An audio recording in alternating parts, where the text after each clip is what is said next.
October 3, 1853, Charleston, South Carolina. The air was pungent with brine from the harbor, rising to mingle with smoke from festival fireworks, igniting above the city's roofs. Colored sparks broke the dusk, their brief illuminations mirrored in the black sheen of tidal creeks stretching inland. Past the avenues on the plantation's edge, lanterns swayed within the large hall where fiddles had begun their reels and barrels of cider frothed beneath cheering mouths. Before we walk further into this night, tell us where you're listening from and what hour it is where you are, so we can hear how far these bells have traveled to meet you. In the stable shadows, far from banquet cloth and brass horns, one figure worked with silence as ally. Elijah, sinewed from years of tending horses, crouched beside a worn beam and threaded coarse rope through his hands. It was ordinary tackle for haltering, a tool of leading, of binding, but tonight its repurposing was implied in every measured knot he drew tight.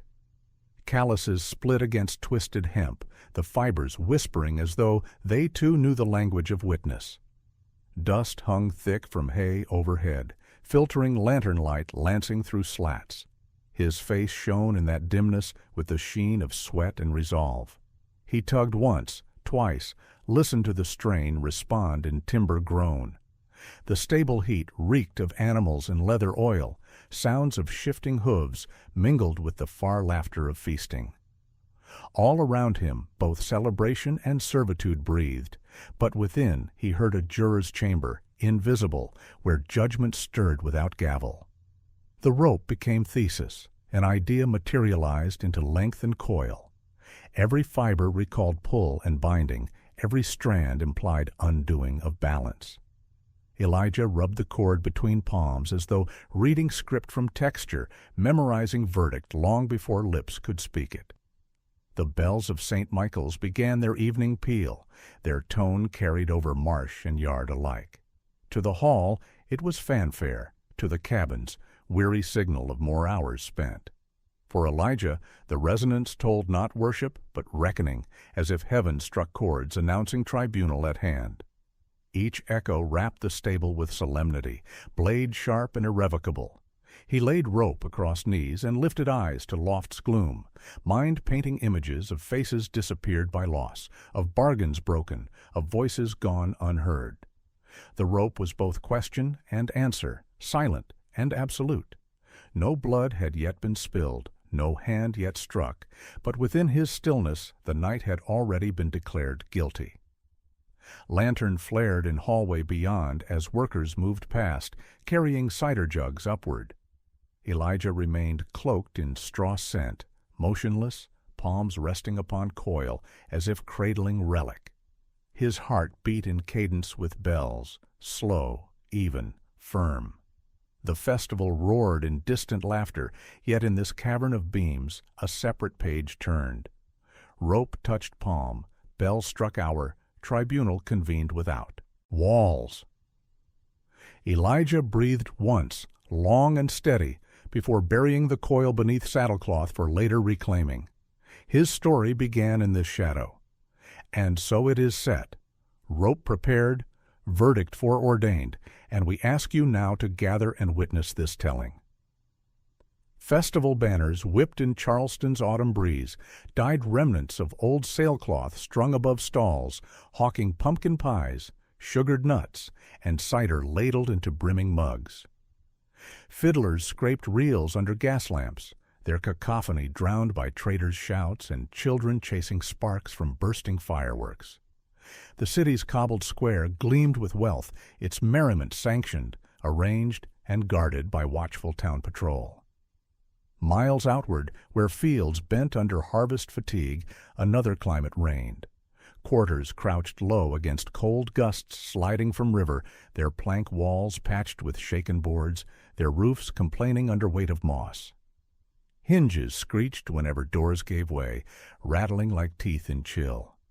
Families huddled over small braziers, passing ladles of corn mush between rough bowls. For them, festival meant only pause in field labor, not abundance of meat or dance. The house itself stood intermediary, broad porches lined by columns where guests streamed in finery, coats edged with lace, gowns shimmering candle glow across glazed windows. Inside, a table sprawled with a cloth gleaming white as cast bone, upon which rested platters steaming full, soon to be devoured by laughter's claim. The sharp contrast, room of glitter above rooms of hunger, marked division more stark than riverbanks. Elijah knew both atmospheres. Hours before, he had escorted visitors' horses to stalls, inhaling wood smoke and meat carried from the main hall, their scents taunting the emptiness he knew waited in cabins. From stable doorway, he glimpsed shadows curling around families in tight embrace. No fiddle to warm them, only hushed breath and morning songs bidden back to hum. So sprawled 2 winters upon one land, one of mirth, sanctioned by lanterns and silverware clatter, another of silence, endured across dirt floors. Between them only yards of soil stretched, yet difference widened beyond measure. Elijah bore this in quiet heart, bridging passage as servant between feasting hall and cold stable, his body vessel to convey one world's weight into another's starvation. When Elijah closed eyes in stillness, one memory returned sharper than any other. His mother, fragile as late straw, once drew him close in the stable's dark, voice rasping yet true. "Serve steady," she whispered, "and your brother will not be sent." That covenant he clutched like ember, carrying it through days of toil, hoping obedience might purchase mercy. But mercy, he learned, was clay easily crumbled. Debt's pressure fell heavy, and with autumn of '51, his younger brother was marched to auction block near Charleston docks. Elijah had been ordered to remain at stable, yet a companion later described final sight, white cloth bound at the boy's arm, identifier for buyers. Wind from harbor flapped it dully, like a remnant of sail cut from ship, signaling not festivity, but ownership. Elijah never again saw his brother's face. Weeks afterward, rumor drifted from steamboat hands. The boy sickened in rice swamps, fever sealing his breath before harvest ended. No marker stood, no farewell granted. Only the cloth's memory lingered, pale against dark pier, fluttering but voiceless. That evening Elijah pressed against tackroom wall, knuckles against mouth to muffle cry. Horses stomped below, unaware of covenant broken, vow crumbled. Pain did not dissipate, it hardened, fossilizing into marrow. By moon's wan glow he slumped among hay bales, rope coil beside him, the smell of horse sweat and dust pressing tears inward. He resolved then, unspoken oath, forged not of words, but of silence, deeper binding than uttered promises. Bargains of masters proved written in disappearing ink. His covenant henceforth would be sealed in secrecy. The rope, once mere tool, shifted to symbol, instrument not of animal restraint, but of balance desired. Each time his hands touched halter, he conjured brother's absence. Each creak of dock timbers returned to him, each convergence of gull cry and bell toll. The cloth image branded him, no longer emblem of sail, but of vow. He stoked that fire in hush of nights, sustaining resolve through years' drudgery. Thus the promise that broke did not vanish. It transformed. A lapsed covenant birthed resolve sharper than blade. Elijah's silence deepened, yet in it grew decision unalterable. He would stand tribunal by his own hand when hour came. Horses carried secrets in their restless eyes. Rope carried his covenant in every fiber twined. And though no one else bore witness, he felt brother's name refracted through marrow, echoing like liturgy beneath ribs. The tackroom held his sorrow, and therein a vow, that harvest festival would end not in laughter alone, but in reckoning carried by rope. The stable braced itself beneath the cooling sky, rafters creaking at each burst of festival fire outside. Lantern light wavered through cracks, scattering faint design upon hay-strewn floor. Within, Elijah pulled the halter rope from its hiding place beneath saddlecloth and stretched it between two beams. The hemp fibers rasped against wood, a sound raw as breath through clenched teeth. He leaned ear against timber, listening for the protest of grain as the rope tightened. The sound echoed like low moan, resonant and slow, as if beams themselves registered what was asked of them. He tugged again, eyes closed.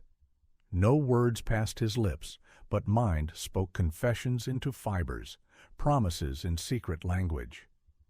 The rope, simple implement of daily use, stood patient, absorbing weight of what was sworn. Elijah coiled it back skillfully, loop upon loop, sliding it beneath coarse cloak. In darkness its mass felt warm, alive, attentive. He thought of it as listener, a vessel for silent testimony. The world gave no ear to names erased, but rope extended hearing, its twined threads receptive beyond measure. He crouched then at manger's base, where straw gathered in shadow like drifted snow. Pressing hand deep, he lifted a shard of glass, slender, uneven, salvaged months prior from smashed bottle. He slipped it into niche, hollowed within beam. Next to it he buried small parcel, wrapped tight in cloth, bread crust infused with bark shavings, ground finer than dust. Elder woman in quarters had risked all to trade knowledge of this bitterness, and Elijah received it as he might relic. These objects remained veiled tonight, yet their presence steadied him, charged with coming necessity. Above, horses stamped nervously, catching scent of distant powder smoke from fireworks. Snorts burst sharp, echo bounding off walls. Elijah soothed them by voice barely audible, hand brushing velvet muzzles. Stillness calmed them, as stillness cloaked him. When distant bells struck 10, their clang stretched across marsh. Elijah bent once more to rope and pressed forehead to its coil. Within stable rank with dung, filled with sound of shifting beasts, he perceived none the less something pure, the acknowledgment that tools hold memory, that silence deepens oath. Rope waited like confessor, and beneath straw and wood, sharp glass and bitter ration waited as well, hidden for hour designated. The overseer's dominion perched above the stalls, in a loft fragrant with ink and damp wood. Ledgers stacked upon desk slanted in candle flame, binding toil into numbers neat as prayers. From this perch he peered down to yard, his quill scribbling account after account. Grain tallied, bodies numbered, horses marked as commodity. Each column a ritual, each stroke a rod. Below, near barn's wide doors, the eldest field hand strutted with ring of keys clattering against belt. He spun them for listeners, letting circles of bronze gleam. To him, mastery lay not in speech, but in passages controlled. He relished locking grain stores, barring sheds, opening cells for his own amusement. Hinges and doors conspired with him, or so he believed. Further up toward the loft, the younger hand perched on ladder-like bird on branch. Height he claimed as birthright, tossing commands downward upon whomever churned below. From rungs he surveyed, intoxicated by view. His voice carried verse plucked half-learned in chapel, wielding fragments of scripture to frame his mock piety. Height itself, rather than depth of word, secured his posture. At the feast board, in the stall chamber set for harvest revel, the third hand presided in drunken might. Arms thick, voice coarse, he claimed the table as his stage. Tankard forever near, he pounded surface until wood groaned, boasting of loads hauled, of strength unmatched. The white cloth draped there bore each stain of cider overflow as medal of his pride. Elijah observed in quiet from corners, memorizing each shrine of authority. Ledger, key, ladder, table, these 4 altars, each claiming command. He measured not their strength, but their weaknesses concealed beneath display. Numbers deceived by fog of wine, keys hung heavy, ready to slip, ladders tottered under weight, feast tables sagged with excess. He visited them by duty, carrying buckets, sweeping hay, laying dishes, all unnoticed. Yet within heart he etched a map, lines drawn not by ink, but by vow. Each man's dominion would invert, each shrine would become stage for undoing. The bells reached 10:15. Elijah steadied breath. Lessons learned, directions set. Night's script awaited performance. Lanterns flickered low as evening stretched toward deeper dark. Elijah crouched by kitchen passage, small tin of lamp grease in hand. He pressed it into each moaning hinge until groans softened to whisper, testing swing with care. Doors that once skewed open announcing entrance now obliged silently. Secrecy secured. He ascended stable ladder, careful foot on every rung. Each step groaned earlier, but with grease spread, wood slid smoother under weight. He marked creaks still audible, rehearsing them like notes in a melody. To ascend later would require measured rhythm, each sound anticipated, none alarming. At empty stall he knelt, shifting straw until hollow gaped. There he buried cloth parcel of poisoned bread, refastening straw upon it, like coverlet. If searched, nothing appeared but common bedding. Yet to him it held judgment enough to fell men. He drew from breast pocket small folded scrap bearing names, penciled in stolen charcoal. Names of those snatched by sale, names lost to fever, names whose silence required witness. He touched finger gently along edges, lips moving without breath. Litany carried within, practiced, awaiting release. The plantation house clock struck 10 from beyond yard. Its bell tremor moved through walls faintly but clear. Elijah exhaled long. Passages mapped, sounds rehearsed, caches set. He pressed back against stall's rough plank, heart steady. Preparations lay completed. Above, festival drums pounded jubilant. Here, silence thickened as shroud. The hour pressed forward, threshold neared. From the fields came raucous percussion, fiddles paired with drums, voices spilling into cheers beneath festival tents. Light from bonfires shivered against the horizon like orange banners clawing at night. Yet within the stable, shadows thickened, beams trembled faintly under hooves of uneasy horses. Elijah knelt upon straw, rope coiled in his hands like rosary beads. He pressed its coarse loop against brow. Its scratch burned skin, but such sting steadied him. He opened paper scrap, its creases soft from repeated touch, and scanned across names scribbled faintly. Acting priest to silence, he mouthed each name with no sound, syllables carried inward across pulse. The soundscape outside surged with merriment, but inside only muted nickers and, Russell answered. Each repetition conjured faces, his brother foremost, white cloth flaring upon dock, remembered cruelly.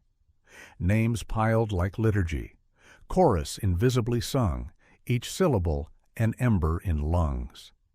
As bell from St. Michael's struck 11, deep and solemn, he felt vibration through timber like breath drawn. Horses shifted, and beams rattled with rhythm of judgment. Time itself became ally, every toll hollowing hour until fate demanded birth. He untied cloth parcel from straw hollow.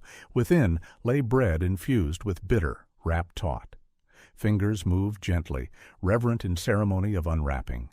He inhaled scent of dust and bark hidden within, pungent and sharp, promising end to false dominion. By lantern flicker he carved portion, set aside where hand could retrieve quickly.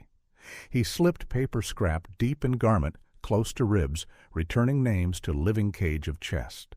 Leaning back, he eyed rafters, their outlines etched by faint gleam. He recalled overseer's study stacked with ledgers, field hands, ladders, and keys, fat man presiding at table.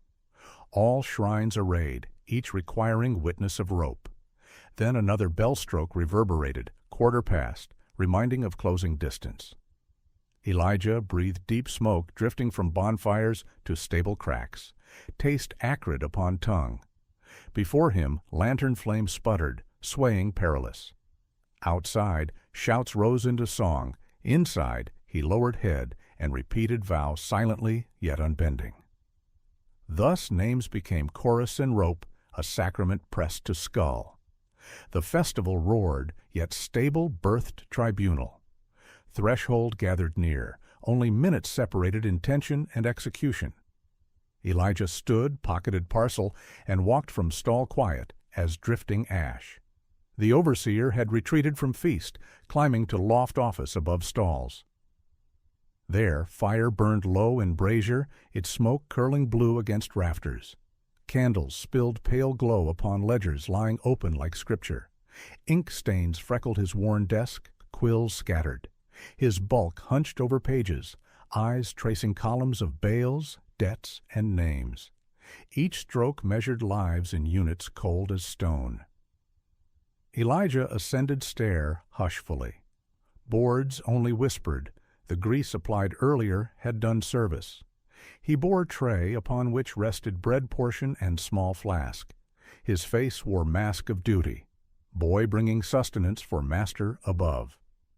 Overseer scarcely glanced up, barking command to set food on desk. Elijah obeyed. In silence bread was broken, bites swallowed with gulps of wine. Words of arithmetic muttered still. 500 weight, 12 sacks unpaid. The cadence blended with clock tick in room, monotone chant of calculation. Elijah stepped back, shadow against beam. He stared upon ledgers, pages brimming with numbers, each one disguised scar of flesh in field. These contracts held power greater than whip, for they commodified absent voices into sums. He felt bile but kept still, rope coiled beneath cloak, warm against ribs. Moments passed. Overseer's lips, stained red with wine, crumbs flecked from his beard. Soon he faltered in continuation of mutter, quill dragging wrong stroke. He rubbed temple, hand unsteady, then reached again toward bread, unaware of bitterness sown into crust. Elijah listened as cough erupted, scratch-tearing silence. Overseer grasped desk edge, ink jar overturning, black tide spilling across carefully stacked sums. It spread like judgment, drowning numbers. He pushed back chair with groan, half rising, then lurched. Still Elijah held rope close, unspent. Tonight no haste, only certainty. Overseer collapsed to knees, eyes to ledgers as if pleading with contract to preserve dominion. Yet pages turned to blur, ink smeared beneath failing sight. No reply came, only echo of bells striking 11:30 beyond city, toll seeping through shutters. Elijah turned then, hand upon stair rail. He left the sanctum hushed save overseer's ragged breath, quill rolling dumb across floorboards. He descended slow, step by step, carrying still the coil heavy with expectation. Behind him the office of numbers dimmed, candle smothering low. Outside, stable corridor stretched long, pungent with hay dust. He inhaled deep, resisting tremor. One altar of power cracked, but 3 yet awaited their hours. Bells tolled again, echoing faint across night. Elijah pressed palm to rope through cloak and whispered vow voicelessly. The ledger's fortress had fallen in silence. The rope still waited for further work. A flicker of torchlight smeared the wagon shed's corridor, smoke curling along the beams. The eldest field hand stood there, heavy-set keys jangling at his hip like a belligerent hymn. In one hand he gripped a basket belonging to the kitchen maid. With the other he barred her path, shoulders swollen with authority he did not earn.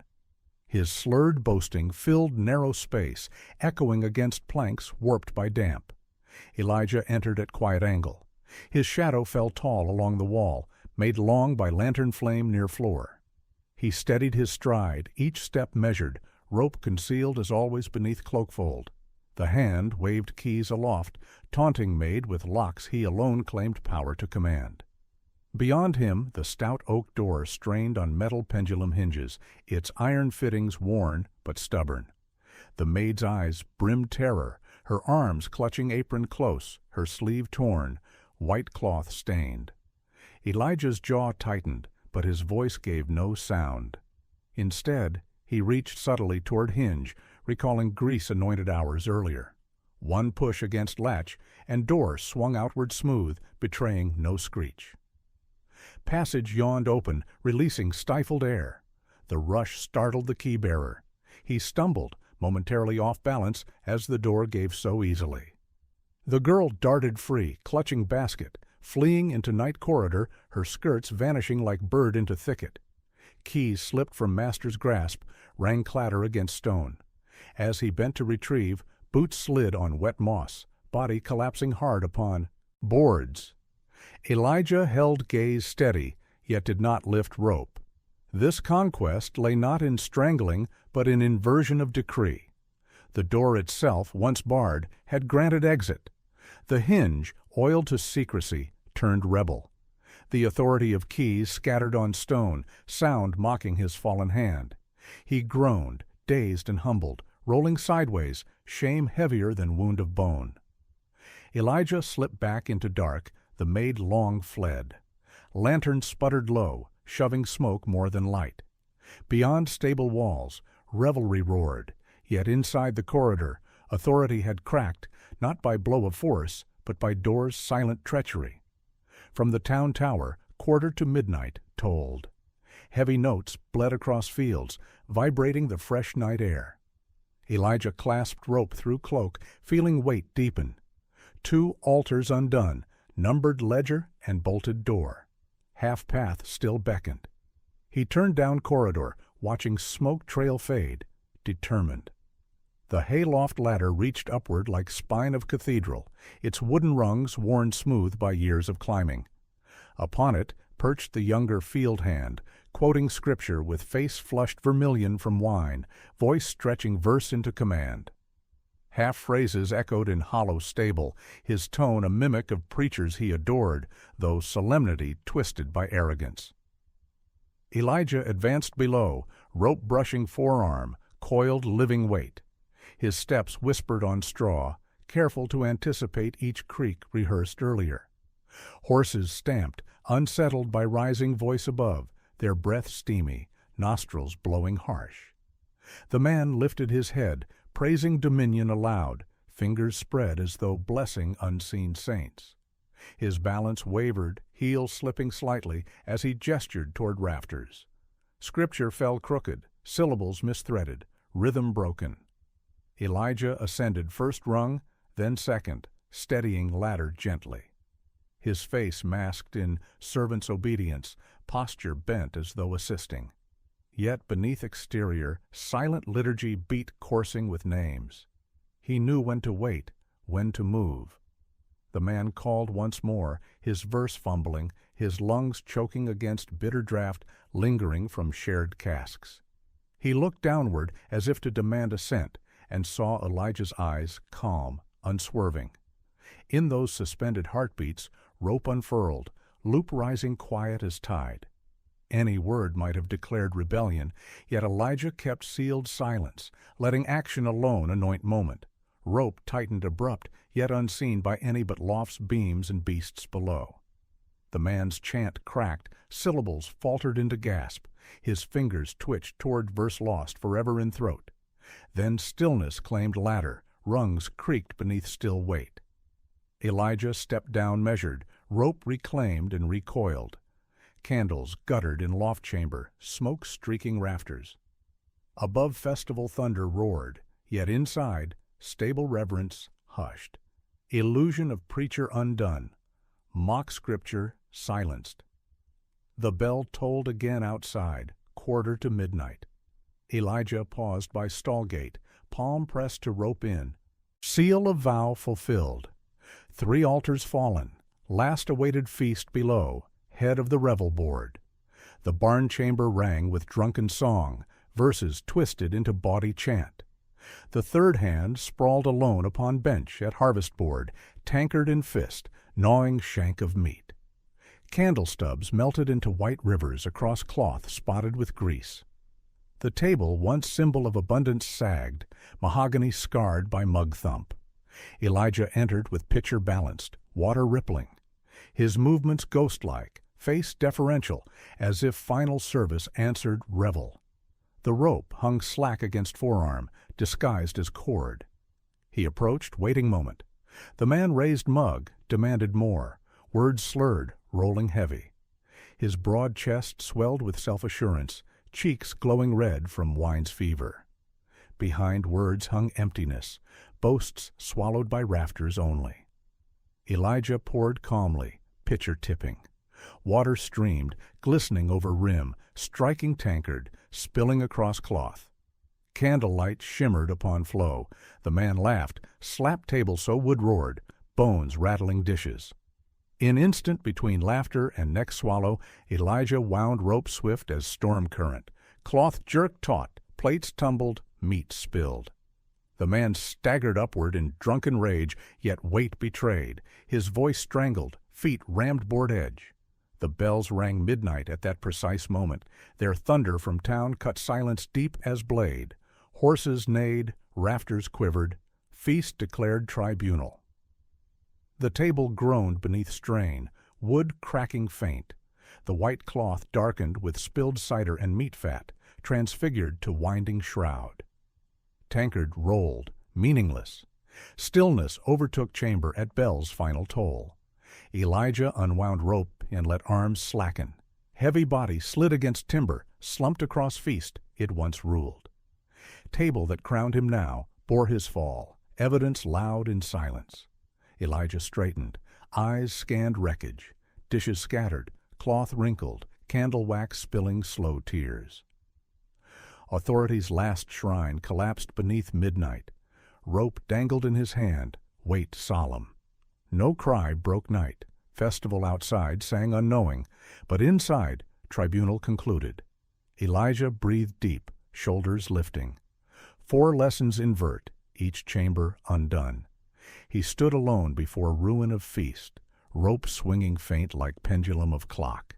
The air stank of wine, sweat, and spent authority.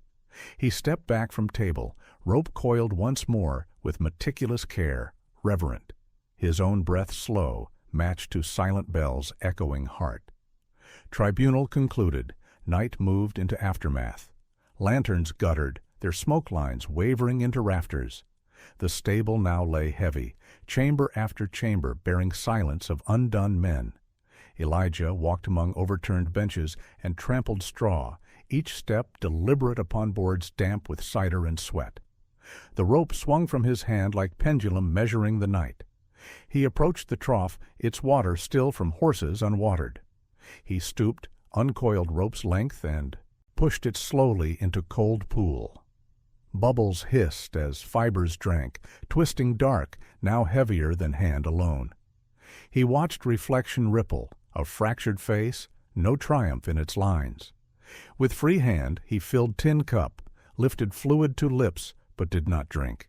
Instead he held it high toward rafters where smoke and dust mingled, then poured steady onto floor planks. Water spread across wood, seeping between seams, pooling where candlelight caught it bright as silver. The act stood as libation, not intoxication, but measured balance, debt weighed, answer returned. No voice marked conclusion. Horses shifted softly, bells far off prepared their next vigil. Elijah coiled rope once more, wrung now in water, heavier but cleansed of clamor. Preparations ended, deeds written. From here, dawn alone would scribe what remained. Gray light stretched across horizon when hoofbeats thundered at gate. Riders dismounted, boots clanging, voices sharp. Within minutes the stable filled with command. "Here! Seize him!" Guards found Elijah standing calm near doorway, rope at side, wrists loose as though already surrendered. He gave no struggle. His eyes looked past them, steady upon yard widening before sunrise. Chains fixed his wrists, iron cold, memory of rope reversed against skin. Driven out across yard he passed cabins, where families peeked from cracked doors, hands covering mouths. Their silence shouted more than any cry, eyes carved deep with questions they dare not speak. The carriage into Charleston jolted rough, wheels biting cobblestones. By noon he stood beneath courthouse columns, crowd pressed tight, merchants whispering, housewives craning, children clinging to skirts. Rumor spread like flame. The stable boy, the overseer, the three. Some whispered horror, others swallowed awe. Inside court hall, the air sweltered despite fall breeze. Testimonies stammered incoherent, clerks recounting ledgers, hands recalling sudden falls. Yet no one had seen strangling, no witness for poison, no eye upon rope's exact work. Lawyers argued, but case built upon fear, rumor, desire for order, not truth. When judge pronounced, Elijah stood unmoving. He neither confessed nor denied. His calmness unsettled those gathered. One woman murmured, "He wears invisible linen," meaning he appeared clothed in shroud or in sanctity, interpretation left to eyes beholding. Overhead, tower tolled noon, 12 strokes dividing words of law. Sound eclipsed judge's cadence, drawing eyes skyward. In that echo, Elijah remained upright, shoulders unbowed. Verdict written upon parchment meant little compared to bells pounding air thicker than any gavel. He was led back out, shackled anew. The crowd surged, whispering, some faces anger carved, others held mournful reverence. No consensus, only multiplicity of gaze. Elijah kept silence, robe of dignity, invisible, yet burning. Under everyone's eyes he became mirror, projecting onto them their own measure of conscience. Confined within stone cell, Elijah pressed back against wall slick with seepage. Straw scattered, mold rose sharp. Single slit admitted dawn's blade each morning, thin but resolute. Through it he glimpsed sky shift, memory mingling with vision. Foremost returned image of brother led at auction, white rag lashed to arm as mark of sale. That cloth haunted as wound scar, yet in cell the image transfigured. He saw long lines of laundry strung between cabin posts, cloths washed and lifting free by breeze, white not as brand, but as banner. He shut eyes and breathed. Hinges of barred door groaned when guard paced outside. To others, iron locked life away. To Elijah, creak sang of change. Door not final, but threshold. Whiteness once scar turned banner, hinge once capture turned passage. Such reversal lay only in vision perhaps, yet vision sufficed as freedom's ember, seed for memory unseen but unstoppable. He clasped rope coil hidden no longer, confiscated, yet living in memory. His brother's face smiled within inner sight, framed not by cloth of bondage, but cloth of liberation whipping clean across sky. Elijah exhaled, setting spirit steady for whatever dawn declared next. Seasons shifted. Festivals passed unmarked. Wars came and fled.